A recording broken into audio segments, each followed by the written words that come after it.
Hello students, एक बार फिर से आप सभी लोगों का आपके अपने यूट्यूब चैनल स्टडी समिट में स्वागत है। स्टूडेंट्स, आज के वीडियो में हम लोग एक बहुत ही इम्पॉर्टेंट राइटिंग के टॉपिक पर डिस्कस करने वाले हैं, जो एक फॉर्मल लेटर होता है कंप्लेन राइटिंग। कंप्लेन का मतलब होता है शिकायत करना। कंप्लेन राइटिंग जो है यह कुछ डिफरेंट टाइप से होते हैं, जैसे कि कंप्लेन राइटिंग में आप किसी भी प्रकार के समाज में जो गवर्नमेंट के द्वारा दी गई सुविधाएं हैं, यदि उसकी अवेलेबिलिटी नहीं है, वह उपलब्ध नहीं है, तो भी आप अपने गवर्नर को, अपने गवर्नमेंट को या सीएम को आप कंप्लेन लिखते हो। लेकिन जो ज़्यादातर क्वेश्चन जो कंप्लेन राइटिंग में आपके एग्ज़ाम में जो बनता है वह किसी प्रोडक्ट से रिलेटेड होता है कि आपने कुछ प्रोडक्ट खरीदा है, कुछ सामग्री किसी कंपनी या किसी शॉप या शॉपिंग मॉल से ख़रीदा है और उसमें कुछ प्रॉब्लम्स आ गए हैं और उस प्रॉब्लम के ऊपर आपको कंप्लेन लिखनी है। तो किस प्रकार से एक कंप्लेन राइटिंग लिखी जाएगी, क्या स्टेप होगा इसका और क्या इंपॉर्टेंट पॉइंट्स हैं जिसको फॉलो करना है आप लोगों को कंप्लेन राइटिंग लिखते समय, ताकि आप अपने एग्ज़ाम में 100% मार्क्स प्राप्त कर सकें। चलिए स्टार्ट करते हैं आज के टॉपिक को। तो सबसे पहले हम आपको बता दें कि कंप्लेन राइटिंग जो है, जिस टॉपिक पे कंप्लेन राइटिंग के हम लोग डिस्कस करने वाले हैं वह है रिप्लेसमेंट या रिपेयर। मतलब है कि यदि आपने कोई प्रोडक्ट किसी कंपनी से ख़रीदी है, किसी शॉप से ख़रीदी है, जिसमें प्रॉब्लम्स आ गए हैं, जो बिगड़ गया है या कुछ अजीब गरीब हरकत कर रहा है। जैसे आपने कोई कंप्यूटर सपोज कर लीजिए कि ख़रीदा है किसी कंपनी से या किसी शॉपिंग मॉल से, और उस कंप्यूटर में जो कीबोर्ड है वो कीबोर्ड सही टाइपिंग नहीं कर रहा है। आप टाइप कुछ और कर रहे हैं और स्क्रीन पे कुछ और आ रहा है। स्क्रीन पे जो वीडियो क्वालिटी आप चाहते थे वो क्वालिटी नहीं है। कंप्यूटर में जो साउंड सिस्टम है वो सही वर्क नहीं कर रहा है, वह बहुत ही बेकार तरीके का साउंड प्रोड्यूस कर रहा है। ऐसे इत्यादि जो प्रॉब्लम्स आ गई हैं उनके लिए आपको राइटिंग, कंप्लेन राइटिंग लिखनी है। तो उसमें आपको क्या करना होता है, क्वेश्चन में कहता है कि भाई जो कंप्लेन आपको लिखनी है उसमें उस प्रोडक्ट के रिपेयर के लिए बोलना है, रिक्वेस्ट करना है आपको, या फिर आपको रिप्लेसमेंट के लिए बोलना है, यानी कि उस चीज़ को या तो ठीक कर दिया जाए या उसको बदल दिया जाए, दूसरा दे दिया जाए। तो किस प्रकार से रिप्लेसमेंट या रिपेयर के लिए जो कंप्लेन राइटिंग आपके एग्जाम में आती है आप लिखेंगे। सबसे पहले तो आपको मैं बता दूं कि जो फॉर्मेट होता है कंप्लेन राइटिंग का, यह बहुत ही आसान है, क्योंकि आप अभी पिछले वीडियो में पढ़े थे फॉर्मल लेटर का एक पार्ट। ठीक उसी तरीके से आपको इसके फॉर्मेट को लिखना है। जैसे सबसे पहले आपको फॉर्मेट जो फॉलो करना है वह है self address, date, receiver's address, subject, salutation, para 1, para 2, then subscription and name और सिग्नेचर। अब इसमें क्या चीज़ें हैं जो आपको ध्यान देने वाली होती है इस फॉर्मेट में, वो मैं आपको समझा देता हूँ। देखिए, सबसे पहले है सेल्फ एड्रेस। सेल्फ एड्रेस का मतलब जो काल्पनिक नाम क्वेश्चन में दिया है, जैसे you are Mohan or Deepika, और वहाँ पे सामने एड्रेस भी लिखा रहता है मोहन दीपिका का।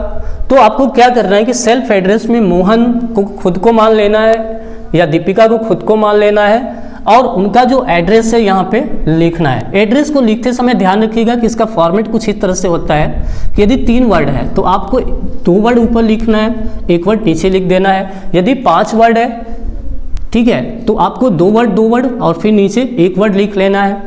अब ये फॉर्मेट आपको फॉलो करना होता है, याद रखिएगा। नेक्स्ट क्या करते हैं, आप एक लाइन छोड़ देते हैं, अपने आंसर शीट में अलाइन स्पेस रखते हैं, फिर डेट लिखते हैं। डेट लिखने का जो फॉर्मेट है वो आपको मैं बार बार बता चुका हूँ, आई होप कि आपको याद भी होगा। जैसे आज का डेट हो गया, आज लिख रहे हो आप, तो आज का डेट हो गया 2 मई 2000, 2020। या फिर May 2nd, 2020। इन दोनों फॉर्मेट में से किसी एक फॉर्मेट को आप यूज कर लीजिए। नेक्स्ट अलाइन स्पेस कर लीजिए और रिसीवर एड्रेस लिखिए। रिसीवर एड्रेस का मतलब है कि आप जिस कंपनी को लिख रहे हैं, जिस कंपनी को कंप्लेन लेटर लिख रहे हो, उस कंपनी का एड्रेस दिया रहता है, उसमें मैनेजर या डायरेक्टर को लिखने के लिए दिया जाता है। तो सबसे पहले आप मैनेजर या डायरेक्टर लिखेंगे और फिर उसके नीचे जो मैनेजर या डायरेक्टर जो कंपनी का एड्रेस होगा उस एड्रेस को लिखेंगे, ठीक इसी फॉर्मेट में जिस तरह से सेल्फ एड्रेस लिखते हैं। नेक्स्ट अलाइन स्पेस कर लेते हैं और उसके नीचे लिखते हैं सब्जेक्ट। सब्जेक्ट जो है, यह सब्जेक्ट आपका क्वेश्चन के टॉपिक पे डिपेंड करता है या क्वेश्चन के प्रकार पे, काइंड पे डिपेंड करता है। जैसे क्वेश्चन है हमारा, तो इसमें क्या करना है, कंप्लेन राइट करना है। तो कंप्लेन राइट में किस प्रकार का कंप्लेन करना है, रिप्लेसमेंट के लिए।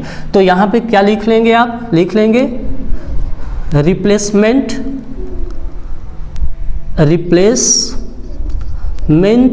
ऑफ डिफेक्टिव यानी कि जो खराब हो गया, जो बिगड़ गया है। ठीक है, अगर आपको रिप्लेसमेंट के लिए या रिपेयर के लिए जो कंप्लेन राइटिंग लिखने के लिए आता है, तो आपको ये चीज़ें जो हैं कॉमन है। जब बिगड़ गया है तभी हम क्या कर रहे हैं, कंप्लेन कर रहे हैं, तो रिप्लेसमेंट ऑफ डिफेक्टिव कर सकते हैं। हाँ, जो यहाँ पे जो है, जो भी प्रोडक्ट हो, जैसे आपने कंप्यूटर खरीदा है तो आप कंप्यूटर लिख सकते हो। यदि आपने टेलीविज़न खरीदा है तो यहाँ पे टेलीविज़न कर लीजिए, रेडियो खरीदा है रेडियो कर लीजिए और यहाँ पे लिख दीजिए सेट। ठीक है, इस तरह से आपका सब्जेक्ट पूरा हो जाता है और इसे क्या करना है, हमें अंडरलाइन करना है जो इम्पॉर्टेंट होता है। नहीं करने पे इसके लिए मार्क्स भी कट सकते हैं, वो भले ही आपके हाफ एंड मार्क्स कटे, इसलिए आपको अंडरलाइन कर लेना चाहिए। और फिर आपको ये बात याद रखनी है कि जो आपका हेडिंग होता है, ये एक तरह से सब्जेक्ट जो है हेडिंग के फॉर्मेट में लिखा जाता है और इसको इसलिए कैपिटल लेटर में हमेशा लिखते हैं हम, और इसको क्या करते हैं, जो आप अभी किया, हम अंडरलाइन कर लेते हैं। ठीक है, ये दो चीज़ याद रखिएगा। और उसके बाद अलाइन स्पेस कर लीजिएगा और फिर लिखिएगा सैल्यूटेशन, जो सर हो जाएगा। ठीक है, अब सर लिखने के बाद अब आपको मैं बता दूं कि जो कंप्लेन राइटिंग होती है उसको दो पैरा में लिखा जाता है। केवल 2 पैराग्राफ में लिखिए और उस पैराग्राफ में क्या लिखेंगे, जो इम्पोर्टेंट पॉइंट्स होते हैं उसको मैं आपको बता देता हूं, ताकि आसानी से आप अपने दिमाग में स्टोर कर लें कि जब भी हमें कंप्लेन राइट करने के लिए क्वेश्चन में कहा जाएगा तो हम किस तरह से पहले पैरा को पूरा करेंगे और किस तरह से दूसरे पैरा को। ठीक है, तो देखिए यहाँ पे पैरा 1 हो गया।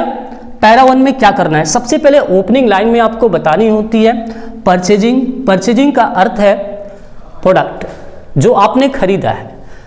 जैसे आपने कंप्यूटर खरीदा है तो उसके बारे में आप बताइए कि हमने एक कंप्यूटर जो है आपकी कंपनी से खरीदा है, उसका बिल नंबर बता दीजिए कि उसका बिल नंबर क्या है, और डेट बता दीजिए कि आप किस डेट को आपने खरीदा था। तो ये बात ध्यान रखिएगा कि ये जो डेट होगा और यहाँ पे जो डेट आप लिखेंगे उन दोनों में अंतर होना चाहिए। जो डेट आपने यहाँ पे लिखा है उससे पहले का डेट यहाँ पे होना चाहिए, क्योंकि भाई जब आप खरीदे होंगे तो उसके बाद ही तो वो बिगड़ेगा। तो याद रखिए कि अगर यहाँ पे जो डेट लिख रहे हैं यह पहले का डेट होना चाहिए और ये बाद का डेट होना चाहिए। फर्स्ट पैरा में पहला पॉइंट हो गया। दूसरा पॉइंट आप समझ लीजिए, इसमें क्या करना है, right your feelings condition of product. 2 points लिखते हैं। पहला, राइट योर फीलिंग्स। सबसे पहले तो आप अपने फीलिंग्स को लिखो। फीलिंग्स कहने का मतलब है आपको कैसा महसूस हो रहा है। आपने कंपनी से प्रोडक्ट खरीदा था उस पर विश्वास करके कि भाई इनकी कंपनी का प्रोडक्ट अच्छा होता है, लेकिन क्या हुआ कि उस प्रोडक्ट में बहुत सारी प्रॉब्लम्स आ गई, आप सेटिस्फाई नहीं हो, संतुष्ट नहीं हो, तो अपनी फीलिंग्स को बताओ कि आप दुखी हो, आपको रिग्रेट फील हो रहा है कि आपने क्यों खरीदा वहाँ से। और फिर कंडीशन ऑफ प्रोडक्ट, उस प्रोडक्ट की कंडीशन को भी बता दीजिए कि वो प्रोडक्ट क्या हो गया है, टूट गया है या फिर डैमेज हो चुका है, या उसमें जो भी डिफॉल्ट्स आए हैं उनके बारे में एक्सप्लेन कर दीजिए। वह जो प्रॉब्लम्स है वो प्रॉब्लम्स के बारे में आपको क्या करना है, 2, कम से कम 2 या ज़्यादा से ज़्यादा 3, मतलब 2 और 3, 2 या 3 प्रॉब्लम्स आपको बतानी कंपलसरी होती है। जैसे आपने कंप्यूटर खरीदा तो उस कंप्यूटर के जो कीबोर्ड है, मान लो कीबोर्ड काम नहीं कर रही है, ओके, ये बता दीजिए कीबोर्ड काम नहीं कर रही है। और दूसरी चीज हो गई जैसे कि जो स्क्रीन का जो वीडियो क्वालिटी आपको चाहिए था वो नहीं है, वो अच्छा नहीं है, खराब है, माउस सही से वर्क नहीं करता है, और 2-3 हो गए। और भी बता सकते हैं जैसे कि जो साउंड सिस्टम है कंप्यूटर में वो भी सही आवाज नहीं कर रहा है। इस तरह से जो 3-4 मैंने बताया तो कंप्यूटर के बारे में, इस तरह से जो प्रॉब्लम्स है वो प्रोडक्ट पे डिपेंड करता है कि आपने किस तरह के प्रोडक्ट खरीदे हैं, उस प्रकार की प्रॉब्लम्स को आपको यहाँ पे मेंशन करना है। तो इस तरह से आपका पहला पैरा पूरा हो जाता है। दूसरा जो पैराग्राफ है इसमें आपको क्या करना है, एक्सप्लेन कमिटमेंट ऑफ कंपनी और शॉप। जिस शॉप से, जिस दुकान से या जिस कंपनी से आपने जो सामान खरीदा है, प्रोडक्ट खरीदा है, उसने आपके साथ क्या कमिटमेंट किया था। जैसे कि आपसे कहा होगा कि भाई जो प्रोडक्ट है वो बहुत अच्छी क्वालिटी का है, बहुत अच्छा काम करता है, बहुत अच्छा चलता है, इसमें कोई शिकायत नहीं है। तो आपको बतानी है कि भाई जो आपने विश्वास दिलाया था आपने प्रोडक्ट के बारे में वो बिल्कुल गलत है, ये खराब हो गया है। फिर क्या करना है, आपको उस कंपनी के जैसे डायरेक्टर या मैनेजर को जिसको भी लेटर लिखना है, कंप्लेन लिखना है, आप उनसे रिक्वेस्ट करिए कि सर आप क्या करिए, सेंड मैकेनिक टू रेक्टिफाई और रिपेयर द प्रोडक्ट। जो सामान बिगड़ गया है उसको अपने कंपनी से किसी मैकेनिक को या किसी एक अच्छे इंजीनियर को भेज दीजिए ताकि वह इस प्रोडक्ट को रेक्टिफाई कर सके, इसकी मरम्मत कर सके, रिपेयर कर सके और बना सके। ठीक है, ये बात बताइए। और फिर जो नेक्स्ट पॉइंट है, अगर वो प्रोडक्ट क्या है सही नहीं होता है, रिपेयर नहीं हो सकता, रेक्टिफाई नहीं हो सकता, इंजीनियर या मैकेनिक नहीं कर सकता, तो आपको क्या करना है, कहना है, रिक्वेस्ट करना है कि सर आप रिप्लेस कर दो, आप बदल दो उस प्रोडक्ट को जो डिफेक्टिव हो चुका है, जो डिफेक्टिव हो चुका है। यानी आपको बताना है कि रिप्लेस द डिफेक्टिव प्रोडक्ट। जो सामान बिगड़ गया है, आप सर जी यदि उसकी गारंटी पीरियड है, क्योंकि गारंटी पीरियड में होता है तभी आप वापस करके दूसरा ले सकते हैं, एक्सचेंज कर सकते हैं, अदरवाइज केवल रिपेयर ही किया जा सकता है, रेक्टिफाई ही किया जा सकता है। ये बात, यदि गारंटी पीरियड अभी बचा हो तो आप रिक्वेस्ट ये भी कर लें कि सर अगर आप बना नहीं सकते, आप इसको सही नहीं कर सकते, तो आप रिप्लेस कर दीजिए, उसको बदल दीजिए। और उसके नीचे क्या करते हैं, अलाइन स्पेस दे देते हैं। ये बात, एक और बात ध्यान रखिएगा कि 2 पैरा में आपने लिखा है, तो जैसे पहला पैरा पूरा होता है उसके बीच और दूसरे पैरा के बीच भी एक लाइन कम से कम छोड़ दें, और फिर जैसे दूसरा पूरा हो अलाइन स्पेस रखें और उसके नीचे सब्सक्रिप्शन में लिखें योर्स।